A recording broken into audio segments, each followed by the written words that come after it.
तभी हमारी तरक्की हो पाएगी। अभी 15% का डिविडेंड दिया गया है।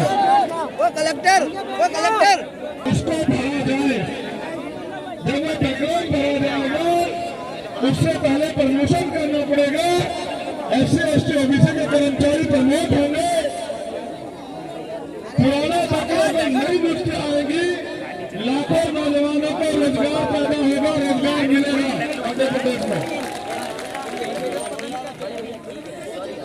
2 अप्रैल 2018 के जो मुकदमे सभी ट्रायल के लोगों ने खेले, खून के आंसू रोए, नीचे करने जो हमने कहा लाठियां खाई, वो मुकदमे वापस होने चाहिए।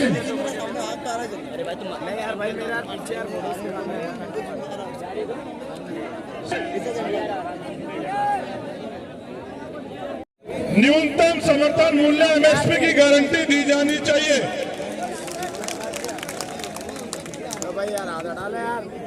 मध्य प्रदेश में आशा कार्यकर्ताओं, सहायिका रोजगार सहायक सचिव को नियमित किया जाए।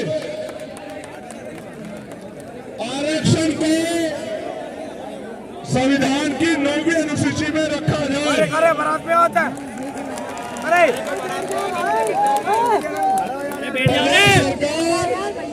प्रमोशन आरक्षण का कानून SC/ST OBC के लिए बनाए और उसको तत्काल लागू करे। निजीकरण के नाम पर सरकारी प्रतिष्ठानों को बेचने का काम बंद होना चाहिए। यानी कि अडानी अंबानी के सरकारी जो इंस्टीट्यूशन महापुरुषों के नाम पर सामुदायिक भवन बनाए जाने चाहिए और उनके अंदर हमारे महापुरुषों की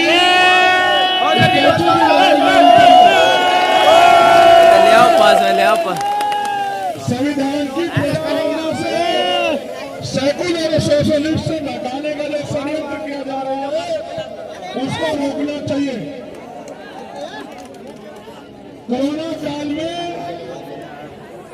स्वास्थ्य कर्मियों को नियमित किया जाना चाहिए। ऐसे धार्मिक अल्पसंख्यकों हमारे परिवार की जो बहन बेटियों बच्चों के साथ अन्याय हो रहा है उसके खिलाफ सख्त कार्रवाई होनी चाहिए।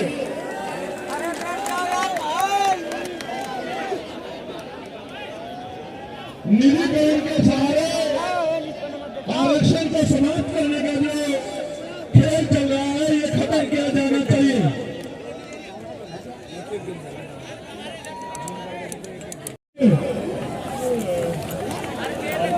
पुलिस विभाग में ग्रेड पे 2400 किया जाए, वर्दी भत्ता पेट्रोल भत्ता दिया जाए, प्रतियोगी परीक्षा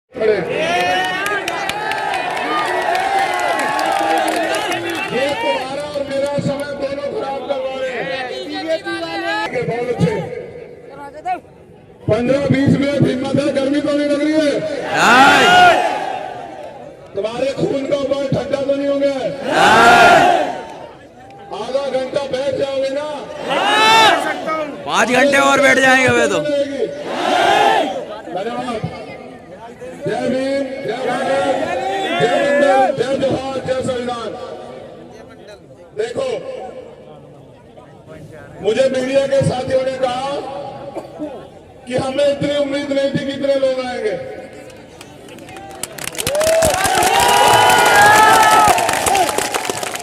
मैंने उनसे कहा कि मेरी उम्मीद से कम लोग आए और ये ग्राउंड छोटा है क्योंकि जितने लोग अंदर बाहर खड़े हैं, बाहर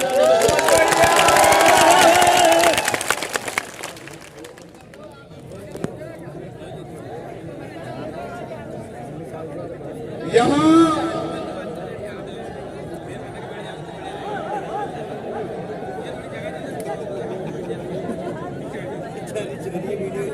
ये जब अपने भाइयों को बर्दाश्त नहीं करें तो मीडिया के लोगों को कैसे बर्दाश्त करेंगे बताओ? तुमसे लोग नहीं कर रहे? एक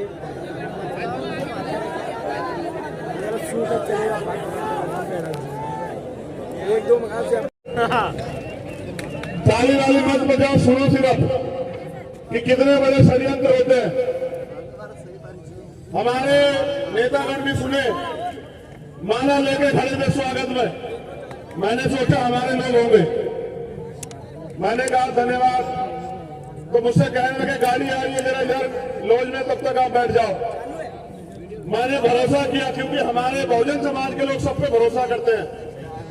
भरोसा किया, उनके कैसे बैठ गया तो मुझे महसूस हुआ कि ये हमारे लोग नहीं है। बाद में पता चला कि वो पुलिस के लोग थे। उन्होंने मुझे 12 घंटे डिटेन रखा एयरपोर्ट पे।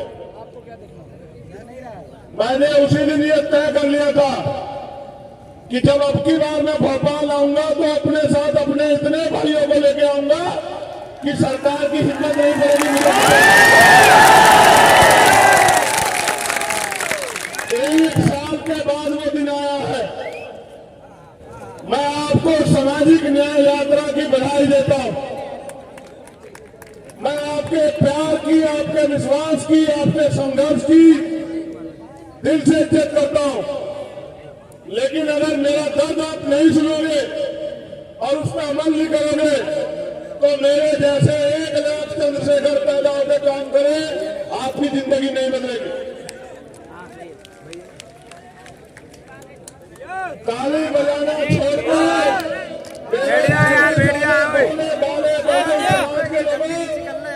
मेरे दर्द को सुनो। आपका अपना खून आपसे कुछ कहना है। इन वर्गों का कोई योगदान नहीं है।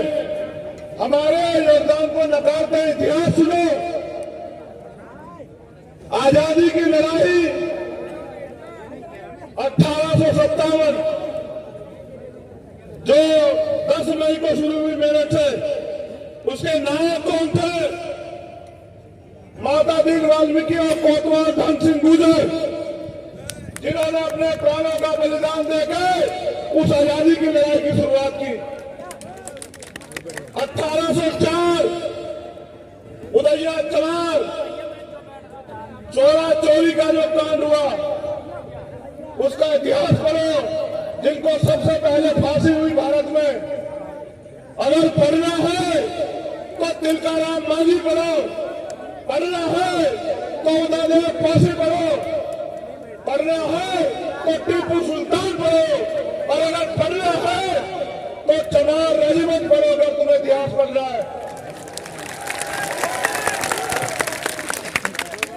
द्वितीय विश्व युद्ध में जिन्होंने जर्मनी तक की फौज को बर्मा में धूल चटाई और गॉड ऑफ ऑनर प्राप्त किया,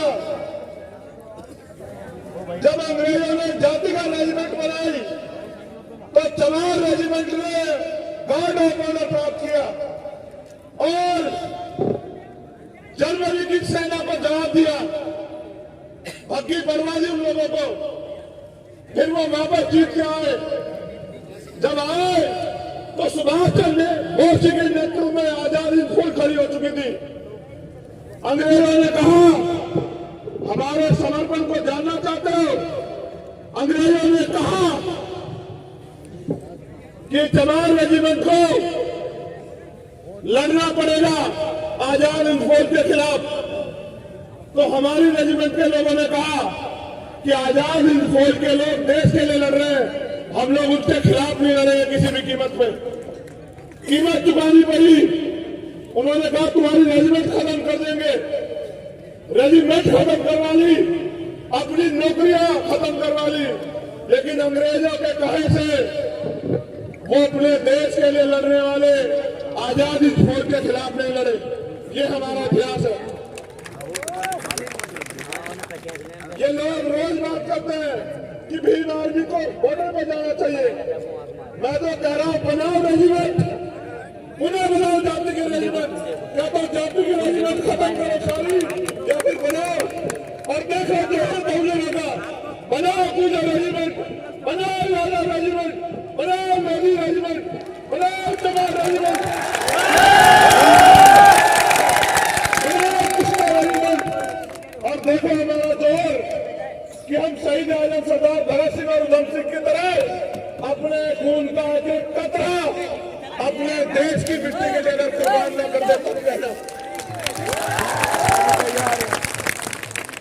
अपने मुल्क के लिए हमने क्या नहीं सहा, हमने लाठियां खाई, हमने जातिगत अपमान सहा, हमने अन्याय सहा, हमारी बहन बेटियों को बेइज्जत किया गया, हमारे बड़ों की पगड़ी उछाली गई, हमें अधिकारों से वंचित रखा गया। क्या नहीं सहा हमने अपने देश में। लंबी उम्र की मंगल कामना करता हूँ। एक दो बार और बड़े पैमाने पर आगे आंदोलन करो। फिर से मेरा टूटा फूटा हो बहुजन समाज एकजुट हो जाए। तुमने एक आवाज लगाई, आज ये मंच देखो। अगर हमारा राष्ट्रीय पर्व है तो वो 26 जनवरी 1950 है।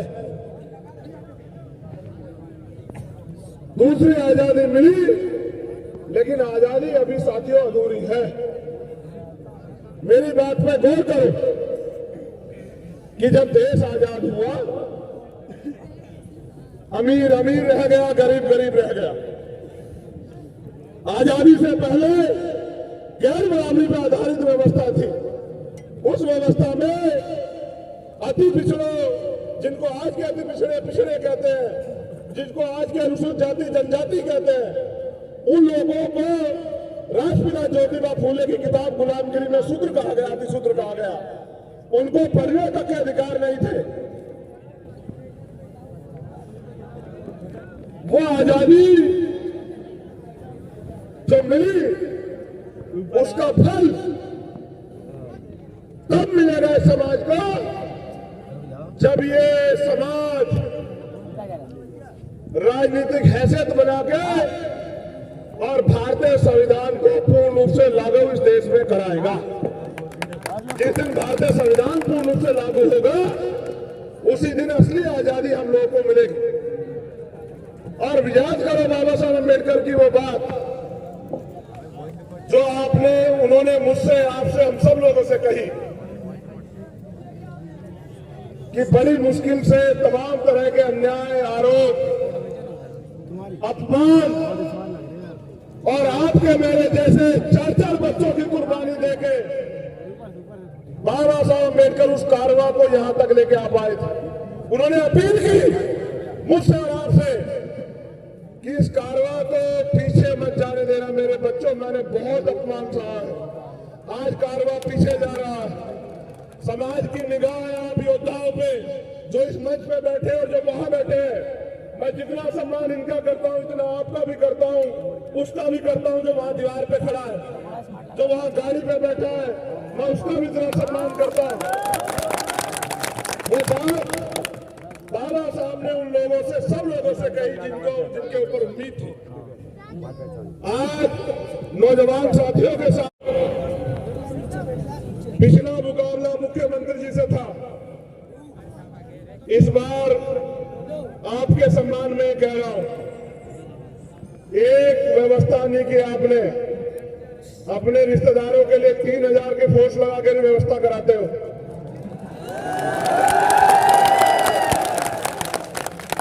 और हमारे लोगों के लिए ये व्यवस्था कराते हो। मेरे लोगों के पैरों से गाड़ियां चढ़ी, एक व्यवस्था नहीं करी। हमारे टैक्स के पैसे से तनख्वाह लेते हो। आपको काम से सुनो बेटा, नाराज लोगों का कोई इलाज नहीं है। दोनों हाथ उठा के बताओ 2 अप्रैल का दर्द किन किन को याद है?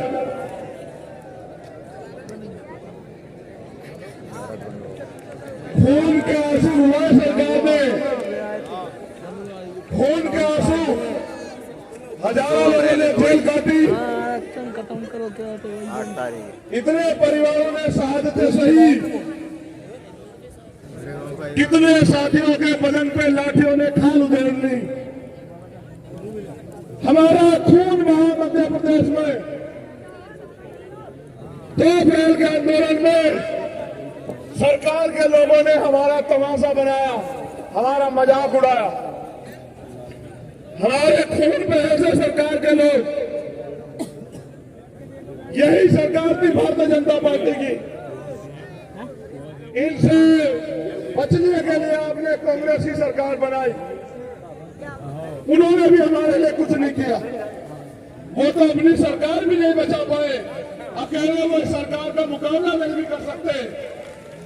इसलिए अब बहुजन समाज के लोगों को अपने पैरों पे खड़ा होना चाहिए।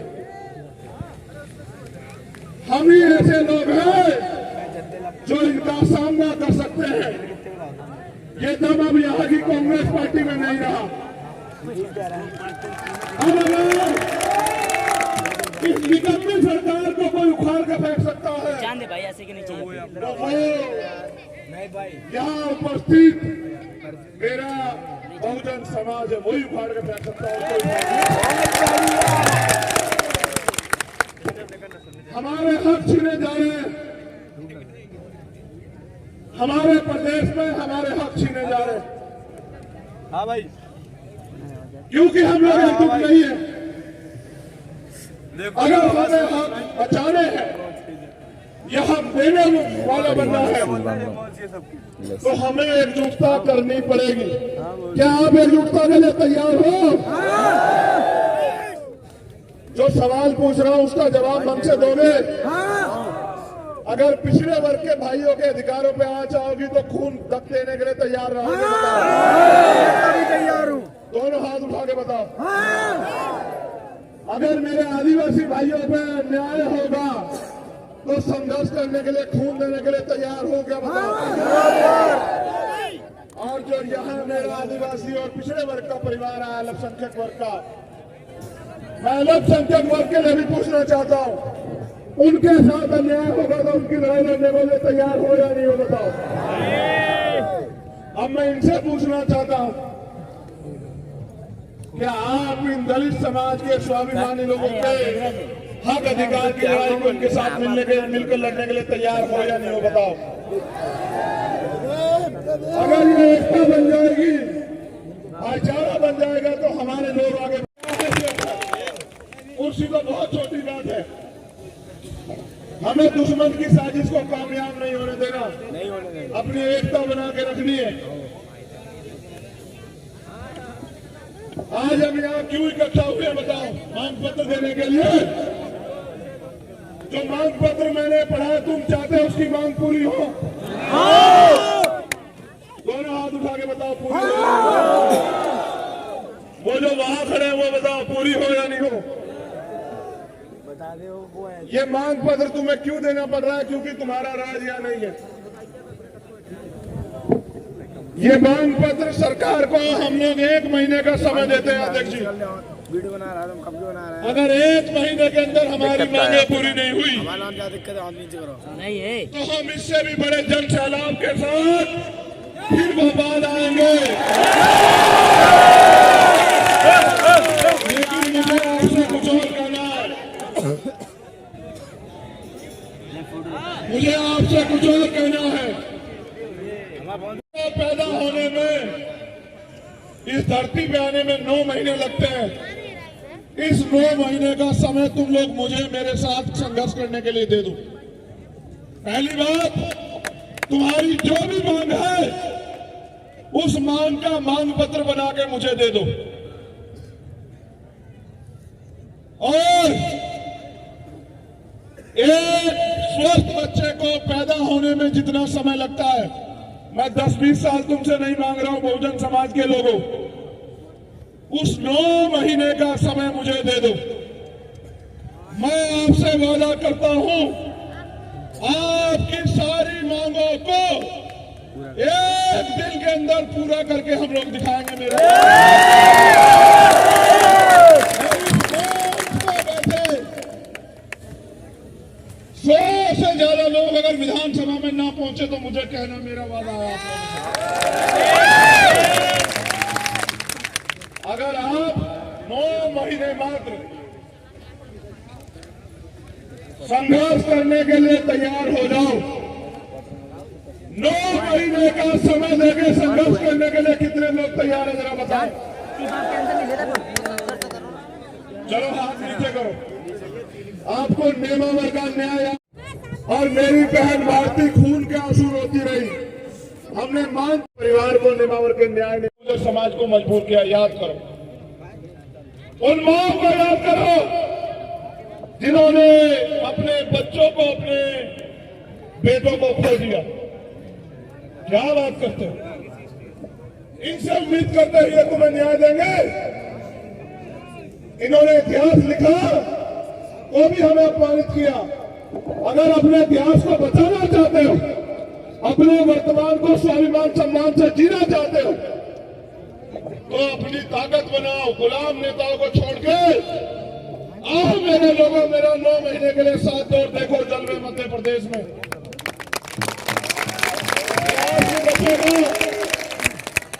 इतिहास भी बचेगा और इतिहास बनेगा।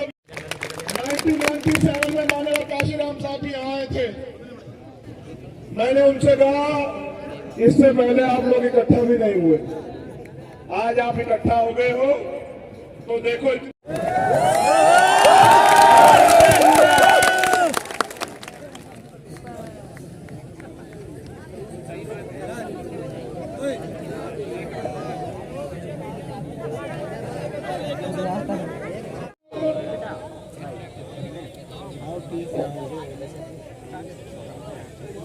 मध्य प्रदेश के शिवपुरी में करेरा में 6 वर्ष की मासूम बच्ची से अज्ञात लोगों ने, मैं नहीं बता सकता कि क्या हुआ होगा। आप जानते हैं इस मध्य प्रदेश में हमारे बच्चों के साथ क्या हो रहा है। ये घटना 11/2/2023 की है। अभी तक भी कार्रवाई शायद नहीं हुई है। अब मेरी बात पे गौर करो, मीडिया के साथी भी सुन लो।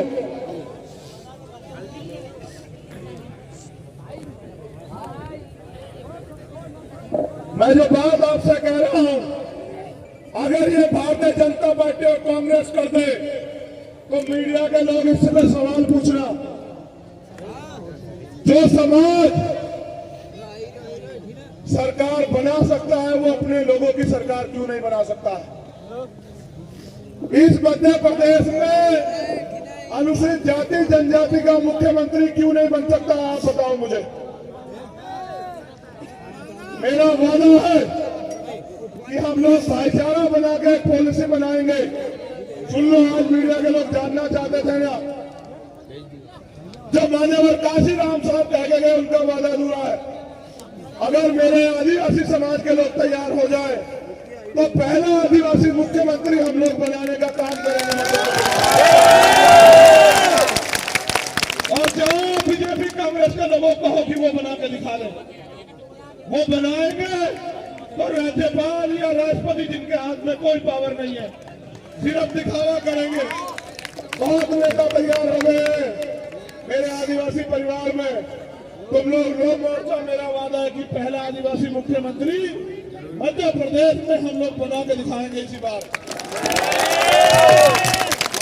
एक अनुसूचित जाति का उप मुख्यमंत्री, एक अन्य पिछड़े वर्ग का मुख्यमंत्री, उप मुख्यमंत्री और एक अल्पसंख्यक समाज का उप मुख्यमंत्री। ये 4 ताकतवर लोग हम लोग अपनी सरकार के जरिए मध्य प्रदेश में बना के दिखाएंगे। और चारों को बराबर पावर होगी कि चारों लोग इन वर्गों के हितों के लिए कानून बनाए और फैसले लें। आप ये बताओ, वोट हमारा, राज तुम्हारा, कब तक इस देश में चलेगा? आप बताओ। जातिगत जनगणना होनी चाहिए नहीं होनी चाहिए? बताओ। होनी चाहिए। जाति धर्म के नाम पे जो अन्याय हो रहा है वो रुकना चाहिए नहीं रुकना चाहिए? बताओ। मेरी आवाज आ रही है? आ रही है। मेरी आवाज आ रही है? देखना, मुझे बताओ, हमारी बहन बेटियों पर जो अत्याचार होता है, जो खून के आंसू हम लोग रोते हैं, वो खत्म होना चाहिए नहीं होना चाहिए? बताओ। जो पढ़े लिखे नौजवान बेरोजगार घूम रहे हैं उनको रोजगार मिलना चाहिए नहीं मिलना चाहिए?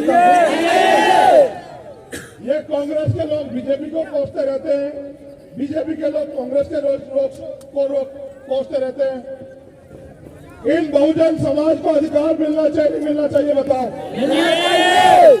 आप में से कितने लोग चाहते हो कि आदिवासी समाज का मुख्यमंत्री बने? हाथ उठाओ। मैं देख रहा हूं, उठा के रखो। मैं देखता हूं मेरे आदिवासी परिवार के कौन कौन साथ है।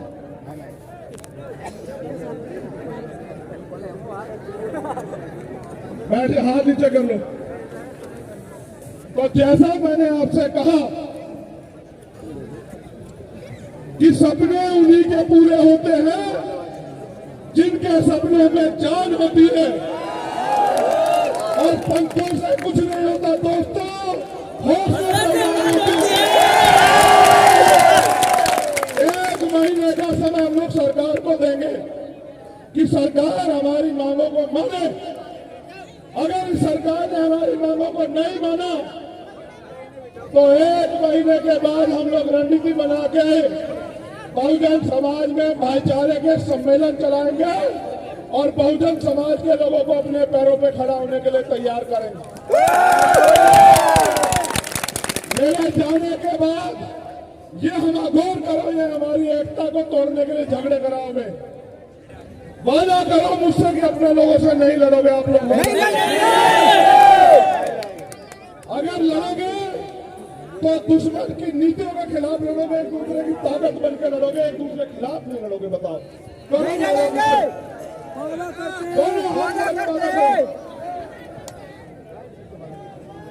अब मैं संविधान की प्रस्तावना पढ़ूंगा और भारतीय संविधान को लागू कराने का, रक्षा करने का संकल्प लेंगे। चंद्रशेखर भाई संघर्ष करो, हम तुम्हारे साथ हैं, रतन भैया संघर्ष करो, हम तुम्हारे साथ हैं, कमल बालिया ने संघर्ष करो, हम तुम्हारे साथ हैं। जय भीम, जय भीम, अपनी अपनी जगह पे जय भीम, जय भीम।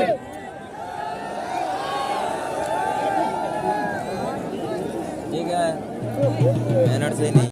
सामाजिक, आर्थिक और राजनीतिक न्याय, विचार, अभिव्यक्ति, विश्वास, धर्म और स्वतंत्रता, प्रतिष्ठा और अवसर की समता प्राप्त कराने के लिए उन सब में व्यक्ति की गरिमा और राष्ट्र की एकता और अखंडता सुनिश्चित करने वाली बंधुता बढ़ाने के लिए दृढ़ संकल्प होकर अपनी इस संविधान सभा में 8 तारीख 26 नवंबर 1949 को एतदार द्वारा इस संविधान को अंगीकृत, अधिनियमित और आत्मर्पित करते हैं। दोनों हाथ उठाकर बताओ, भारतीय संविधान की रक्षा करोगे नहीं करोगे?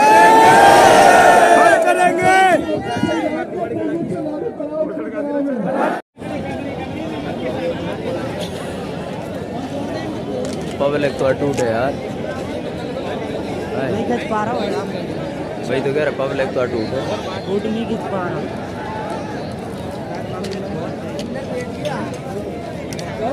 ज़्यादा से ज़्यादा रोडों पे हुई है।